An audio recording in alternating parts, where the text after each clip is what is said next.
Request करे जा रही है, आप लोगों को समझ में नहीं आ रही बात।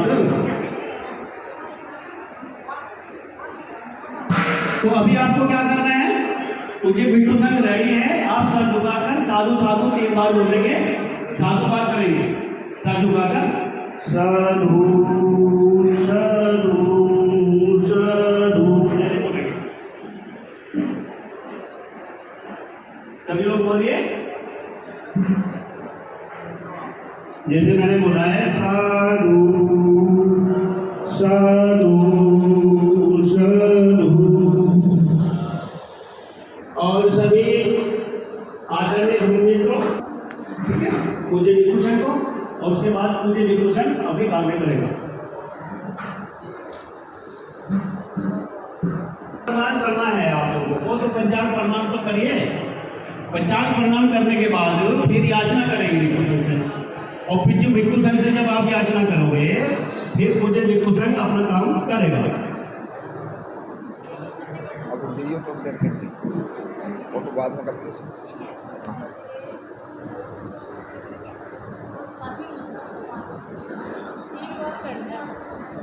एक साथ करेंगे।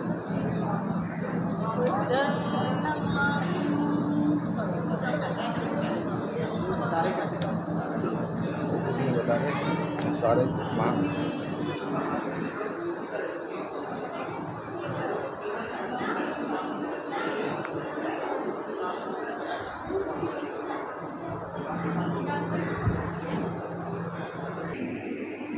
हम सब लोग पूज्य विभूषण की जो है याचना करेंगे, उसके बाद पूज्य भक्ति हमें सीख देंगे। तो मैं जैसे जैसे बोलूँ आप सब लोग उसके साथ करेंगे। ओकार से अहम वंदामि भंते शरण सहपन शीलन धम्मं याचामि अनुग्रह कृत्वा शीलं ते तुम्हें भंते।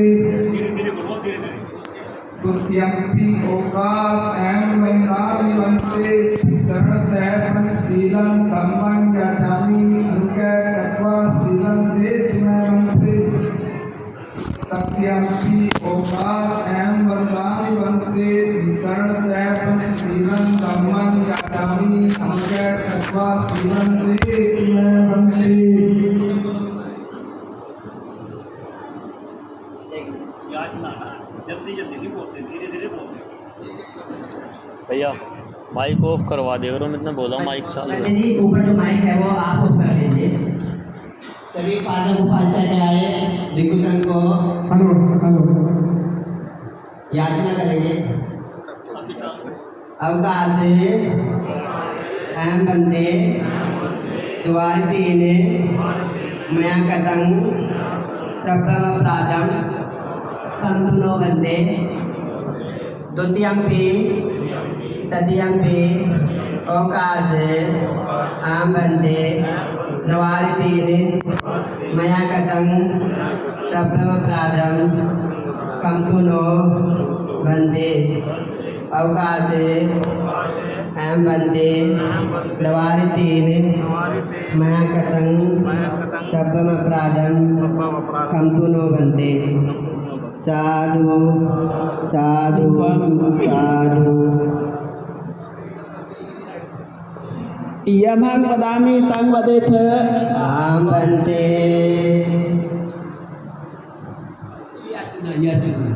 अवकाश आम बंदे सेवन शीलम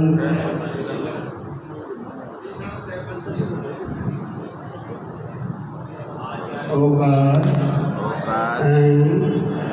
वंदे ईश्वरे सहपन शीलं धम्मं याचामि अनुग्रह कृत्वा शीलं वेदमुनि वंदे।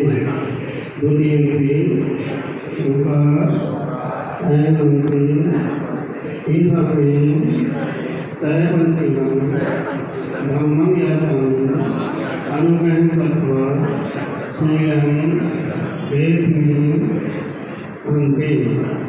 तृतीयंपि ओकार वंदे ईश्वरे सहपन शीलं धम्मं याचामि अनुग्रह कृत्वा शीलं वेद में बनते साधु साधु साधु यमं वदामि तं वदेथ आम वन्दे नमो तस्य भगवतो अरहतो सम्मा सम्बुद्धस्य नमो तस्से भगवतो अरहतो सम्मा सम्बुद्धस्से नमो तस्से भगवतो अरहतो सम्मा सम्बुद्धस्से नमो तस्से भगवतो अरहतो सम्मा सम्बुद्धस्से धं शरणं गच्छामि बुद्धं शरणं गच्छामि धम्मं शरणं गच्छामि धम्मं शरणं गच्छामि संघं शरणं गच्छामि शरणं गच्छामि द्वितीयं बुद्धं शरणं गच्छामि द्वितीयं बुद्धं शरणं गच्छामि द्वितीयं धम्मं शरणं गच्छामि द्वितीयं धम्मं शरणं गच्छामि द्वितीयं संघं शरणं गच्छामि द्वितीयं संघं शरणं गच्छामि तृतीयं बुद्धं शरणं गच्छामि तृतीयं बुद्धं शरणं गच्छामि तृतीयं धम्मं शरणं गच्छामि तृतीयं धम्मं शरणं गच्छामि तृतीयं संघं शरणं गच्छामि तृतीयं संघं शरणं गच्छामि शरणगमनं निठितं अहं वन्दे पाणातिपाता वैर्मणि शिखापदं समादयामि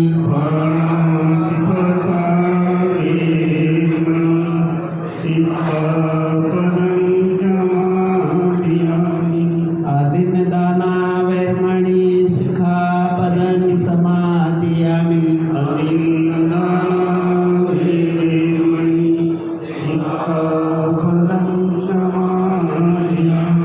कामेषु मिथ्याचारा वैर्मणि शिखापदं समादयामि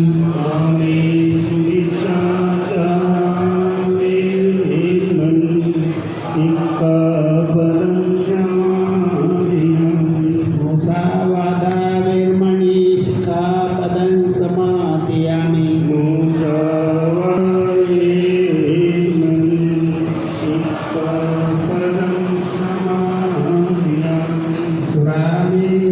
सुरामेयमज्जिपमदकाना वैर्मणि शिखापदं समादयामि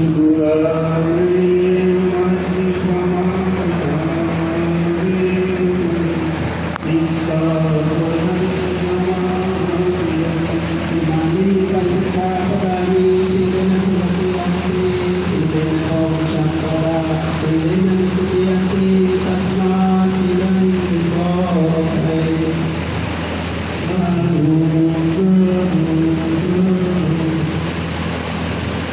तो परित्राण पाठ के लिए याचना कीजिए।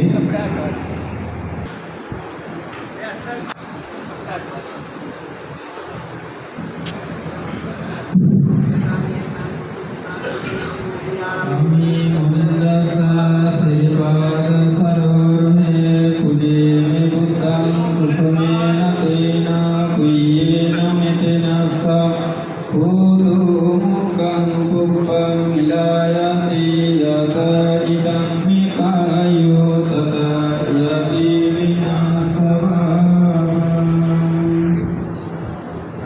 সাধু সাধু।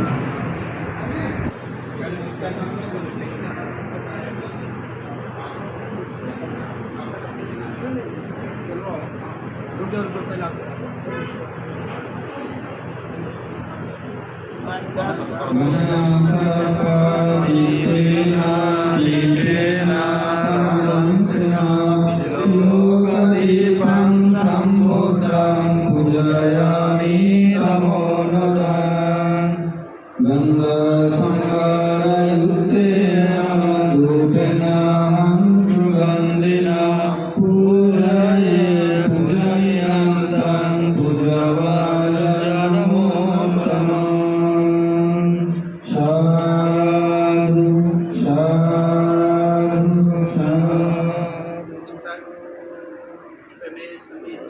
संकल्प चंदो पंद्रह से तामणी ज्योति ऑफ कर देना।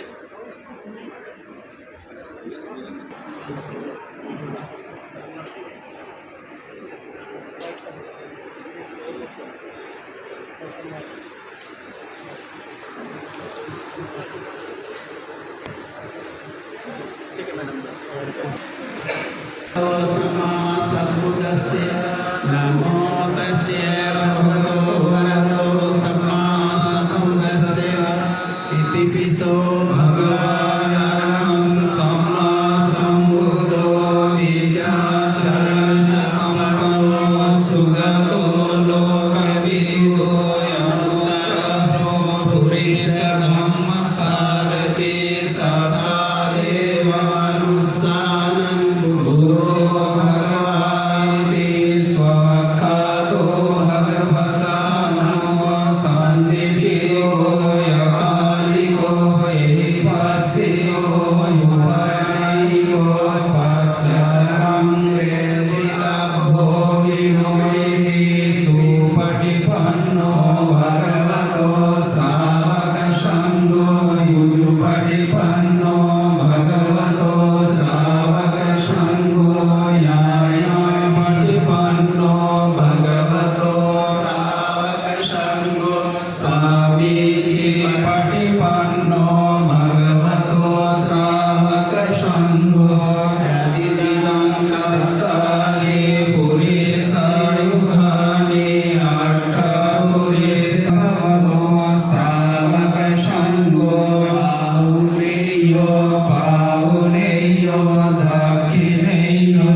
Jaya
भावेन बुद्धरत्नं धर्मरत्नं संघरत्नं तिन्नं रत्नं भावेन पिटकतियान भावेन जीसावकान भावेन चतुराशय स्तंभाखंडान भावेन सभ्यते रोगा सभ्यते भया सभ्यते अंतराया सभ्यते दुर्निमित्ता सभ्यते अमंगला विनश्यन्तु आयु भट्ट को धन भट्ट को श्री भट्ट को यश भट्ट को बल भट्ट को वन भट्ट को सुख भट्ट को तू सबदा जय सिद्धि धन लाभन सोत्ति भाग्यान सुखन बलन श्री आयु जीवनो च भोगं गुड्डी च यशवसा सत्वसा च आयु च जीव सिद्धि भवन्तु ते भवतु सर्वमंगलं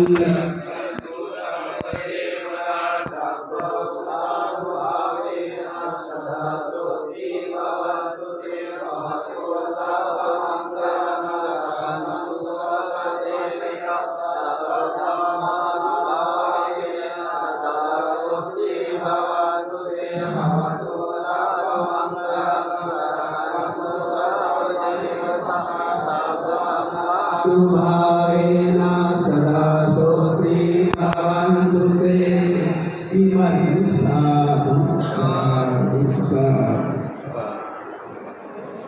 फायदा पहुंचाते हैं तो धर्म का प्रचार करते हैं। जब अपना बना लेते हैं मूर्ख लोग कटु शब्द बोल के अपने को पराया कर देते हैं। तो कहने का तात्पर्य ये है बुद्ध चित्तर वृत्तियों के चैतसिक चिकित्सक थे और के अंदर वो बात समाई थी कि वो लोग वो दूसरों की मनोस्थिति को जान लेते थे। Like a attacks of the mind. चेहरा देख के पता चल जाता है चोर कहाँ बैठा हुआ है, दुखी कौन है, सोच रहा कौन है, सोया रात को कौन नहीं था, शोषण कौन करता है, पिशाच कौन है और खुशहाल बैठू कौन है। वाणी ही निकलते पता चल जाता है ये आदमी कहाँ से बोल रहा है। जो महिला जो पुरुष झंझट के दाएं बाएं देखता है और पुलिस को देख कर उठ कर भागने की कोशिश करता है तो समझे पक्का चोर होता है। जो व्यक्ति दुखी होता है उसके चेहरे पर उदासी बिखरी हुई होती है। जो व्यक्ति सोच रहा होगा उसके चेहरे पे खिंचाव हो रहा होगा, तन कहीं मन कहीं। जो व्यक्ति रात का जगा होगा तो दिन में उसके चेहरे पे झपकी अवश्य आएगी। ये समझ लो कि रात को सोया नहीं है। जो आदमी शोषण करता है उसका चेहरा इंसान की सूरत में हवान जैसी सूरत का होता है और जिस व्यक्ति के चेहरे को देख कर डर लगता है वो मनुष्य की देह में पक्का पिशाच का होता है। जो व्यक्ति खुशहाल बैठे हुए है उसका चेहरा और अच्छा पिशाब का होता है। तो कॉन्स्टिट्यूशन लॉ में डॉक्टर B.R. अम्बेडकर ने आपके नेशन का, आपके कंट्री का, देश का नाम इंडिया भारत रखा। ये बताने की बात नहीं है, ये समझने की बात है। कॉन्स्टिट्यूशन लॉ में डॉक्टर B.R. अम्बेडकर ने आपके कॉइन्स की, करेंसी की जो राष्ट्रीय पहचान है, जो हमारी मुद्रा है, रुपये, पैसा, नोटो, डाक टिकटों, पासपोर्टों, आइडेंटिटी कार्डों, रेलों, हवाई जहाजों, एम्बेसी, दूतावास पर, पुलिस की कैब पर जो 4 शेर का चिन्ह है वो टेकिंग फ्रॉम सारनाथ, जहाँ भगवान बुद्ध ने प्रथम उपदेश दिया है। ऐसे इलाहाबाद में भी है, पाटलिपुत्र पटना में भी है, मेहरौली दिल्ली में भी है। अगर एग्जाम में सारनाथ देना पड़ता है। सारनाथ क्यों प्रसिद्ध है? वहाँ तथागत बुद्ध ने पहला उपदेश दिया। नेशनल फ्लैग पर चक्र है, टेकिंग फ्रॉम सारनाथ, वह भी सारनाथ के सुखिस्तम से लिया गया है। आपको सारी वसीयतनुमा युग प्रवर्तक ने दी है। आपके भिक्षुओं को, आपके उपासकों को, उपासिकाओं को ये फर्ज बनता है कि हम अपना ऐसा आदर्श, अपना ऐसा व्यवहार जनता के बीच में प्रस्तुत करें ताकि लोग आपके धर्म को समझे, जाने। यह धर्म सभी का है। जब राज धर्म है तो सबका है, किसी जाति विशेष का नहीं है। भिक्षुओं को धर्म गुरुओं को प्रोटोकॉल से सरकार अधिकारी लोग बुलाते हैं, वहाँ बोलना पड़ता है। वहाँ एक वैदिक धर्म का जाता है, एक शहर काजी जाता है, एक जैन धर्म का धर्म गुरु जाता है, एक सिख धर्म का जाता है, एक बौद्ध धर्म का भिक्षु जाता है। तो भिक्षुओं को दूसरे धर्म के पदानुलंबियों के साथ बोलना पड़ता है। तो आप समझते हैं कि सब धर्म होते हुए भी राष्ट्र की पहचान बुद्धिज्म से है, और बुद्धों का जो व्यवहार है वो एकदम दूसरों से अच्छा होना चाहिए, बेटर देन अनदर, अच्छा होना चाहिए। हमें काफी भिक्षु है, कुछ भिक्षु हो सकता है विदेश के हो, कुछ भारत के हो, कुछ अन्य भी संत पद के हैं। जैसा कि आप देखते हैं कि एक किंवदंती है, नानक नाथ रैदास कबीरा ये चारों एक धर्म के पीरा। नानक गुरु नानक जी का जन्म तलवंडी में हुआ, नाथ गोरखनाथ गोरखपुर, रविदास बनारस, कबीर काशी, और चारों महान पुरुषों ने एक ही शिक्षा को लोगों के अंदर मनुष्यता भेदभाव को खत्म करने के लिए कार्य किया। मेरा तो बोलने का आशय केवल यही है, अगर आप चाहते हो माता काल के चरणों स्वाभिमान के साथ जीना तो धर्म में बौद्ध धर्म लेके, अन्यथा तो बुद्ध की तो पीपल के पेड़ की बाउंड्री करा करके उस शिक्षा को लिखा गया है, जो कि दिल्ली में महरौली में कॉन्स्टिट्यूशन लड़े हुए डॉक्टर B.R. अम्बेडकर ने चीफ जस्टिस न्यायमूर्ति भंते धम्मपारा को विदेशी भाषाओं के रहने के लिए दिया था, और वहाँ पर विदेशी एम्बेसडर राजदूत आते थे। मैं वहाँ रहा तो मैंने देखा कि उसमें गाथा लिखी हुई है, सब पापस्य अकरणं कुशलस्य उपसंपदा सचित पर्योत्पन्नं एतं बुद्धानुशासनम्। सभी प्रकार के पापों का नहीं करना, कुशल कर्मों का संपादन करना, अपने मन को निर्मल साफ स्वच्छ रखना, यह समस्त बुद्धों की शिक्षा है। संसार में जो लड़ाई जातिगत है, मैन इज मैन, मनुष्य मनुष्य है, मानव मानव है, आदमी आदमी है। आदमी का जाति से, जन से, वर्ण से, गोत्र से, संप्रदाय से, मजहब से, पद से, धर्म से कोई लेन देन नहीं है। मनुष्य मनुष्य में थोड़ा अंतर है, कोई श्यामले रंग में है, कोई गोरे रंग में है। दूसरा अंतर है पूरे वर्ल्ड की अंतर्राष्ट्रीय भाषाएं 2700 वर्ण में है, बोलचाल में भाषा का अंतर हो सकता है। हम सबको एक दूसरे के भले की, विशेषकर राष्ट्रीय एकता अखंडता की बात करनी चाहिए, न कि जाति, जन्म, वर्ण, गौर, संप्रदाय, मजहब, प्रकृति शिल्पों में नहीं बटना चाहिए। तो मेरा भिक्षु संघ से, उपासक से, उपासिकाओं से सबसे नम्र निवेदन है कि आप कहीं भी बोले, आप अपने धर्म की अच्छाई पे प्रकाश डालें। आप दूसरे धर्म के बारे में कोई भी कटु शब्द ना बोले।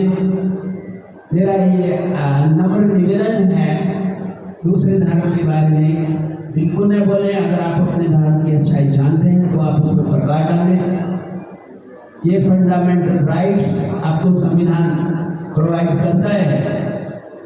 Constitution not believe God, not believe faith, not believe love. जिस देश का संविधान ईश्वर को, तकदीर नशीब लव को नहीं मानता है, और जो लोग इसमें विश्वास करते हैं, भारत से संविधान की प्रस्तावना का प्रारूप नहीं पढ़ पाते, they are follower blind in faith. एक अंधों के ऐसी लाइन है, न अगले अंधे ने देखा, न लाइन के पिछले वाले ने नहीं देखा, न बीच के ने देखा। कॉन्स्टिट्यूशन कहता है nobody can give you freedom, कोई भी हमें स्वतंत्रता, कोई भी हमें आजादी नहीं दे सकता। Nobody can give you equality, कोई भी हमें समानता, कोई भी हमें बराबरी का दर्जा नहीं दे सकता। Nobody can give you justice और एनीथिंग, कोई भी हमें न्याय अन्य कोई चीज नहीं दे सकता। If you are a man you can and take it. यदि आप अपने में शान समझते हैं तो आप ले सकते हैं। संविधान आपको प्रोवाइड करता है डू गुड फाउंड गुड, अच्छा करो अच्छा पाओ, डू बैड फाउंड बैड, बुरा करो बुरा पाओ, नो बैड नो पे। नहीं कुछ करोगे कुछ नहीं मिलेगा, मोर अध्ययन करेंगे अच्छे मार्क्स आए मोर पे अच्छा मिलेगा। तो man is the architect of his Fortune, मनुष्य अपना स्वामी स्वयं है। आप अपने बच्चों की सोसाइटी में ध्यान रखें तो बिकम ए ग्रेट, आप महान बन सकते हैं। पतन के रास्ते पे चलेंगे तो झुकना पड़ सकता है।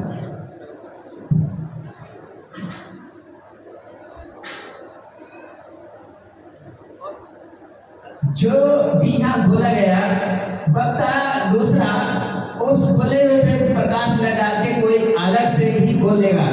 इसे कहते हैं एकेडमी, विद्वानों की एकेडमी। ये नहीं कि एक ने जो दोहराया उसी को दूसरा रिपीट करे, is not good habits, not good idea. इसलिए मेरा निवेदन है जो भी कुछ बोला गया दूसरा व्यक्ति और सब्जेक्ट पे बात डाले। और मैं सभी वक्ताओं से निवेदन करता हूँ, मैं अपने अच्छाइयों पे ही प्रकाश डालने का मेरा राइट है, मैं दूसरों के बारे में हल्के शब्दों का प्रयोग नहीं।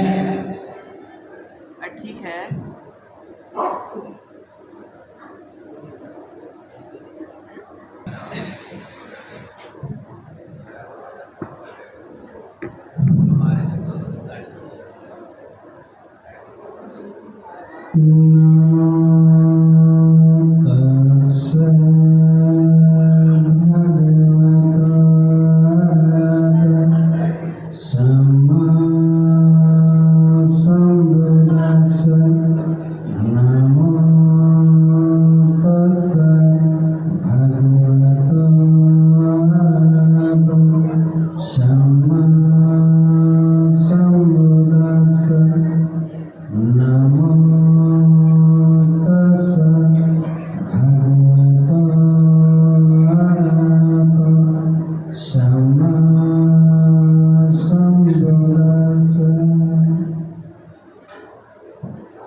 महाकारुणिक तथागत उपस्थित पूज्य भिक्षु संघ,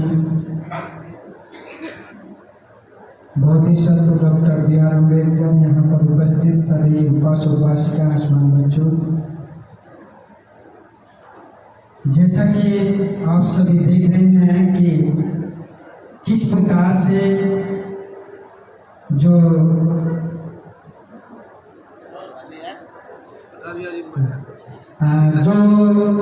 कार्य डॉक्टर सीताराम पटारिया,